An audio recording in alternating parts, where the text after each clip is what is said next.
Alors, les étapes essentielles pour démarrer Elaïs en version courte, en fait, il y a trois étapes essentielles qui sont d'une part l'importation éventuelle de tous vos clients et de tous vos contacts.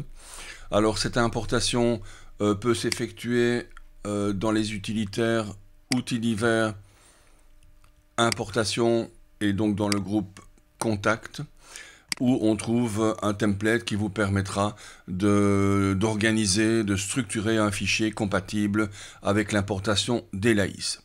Voilà donc pour la première version, pour la première étape.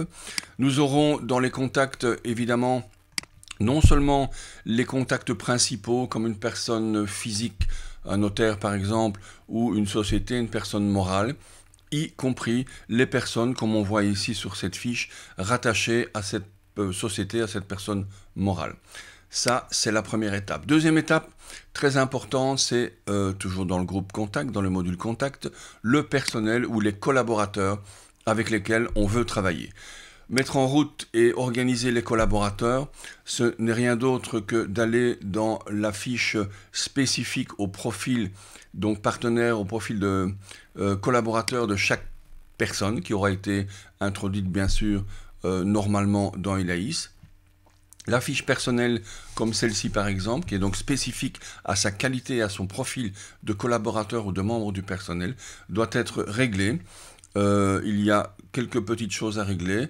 À gauche ici, l'identification des initiales, l'affectation, personne productive ou pas, le groupe barémique, donc on va caler cette personne sur un groupe barémique qui sera facturé au client final à tel ou tel taux, le coût de cette personne pour le bureau, donc pour chaque heure passée au bureau, cette personne coûte autant, et enfin, en ce qui concerne le réglage de cette fiche personnelle, l'agréation et l'acceptation par la personne du RGPD. Donc il va indiquer ici qu'il a été sensibilisé au fameux RGPD.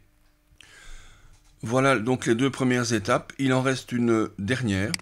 Alors une dernière qui va consister à organiser et à compléter un barème qui vous aura été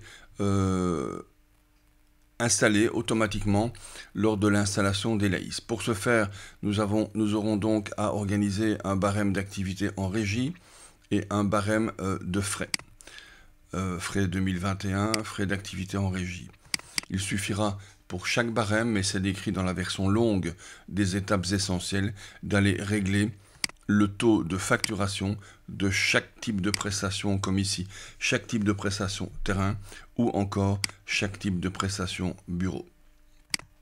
Au niveau des frais, exactement le même principe. En ouvrant le barème des frais, on va avoir pour chaque groupe de frais terrain ou bureau toute une série de choses pour lesquelles il va falloir donc aller mettre des prix unitaires à facturer au client final. Voilà donc, en résumé, les trois étapes essentielles de la mise en route d'Elaïs, ce après quoi vous pourrez créer un premier dossier. Les trois étapes essentielles peuvent durer, tout dépend de l'ardeur qu'on met à organiser tout cela. Les contacts et l'importation, c'est probablement quelques jours. Les barèmes et donc le personnel, c'est juste quelques minutes, quelques heures éventuellement. Ce après quoi, donc, Elaïs est totalement prêt à travailler.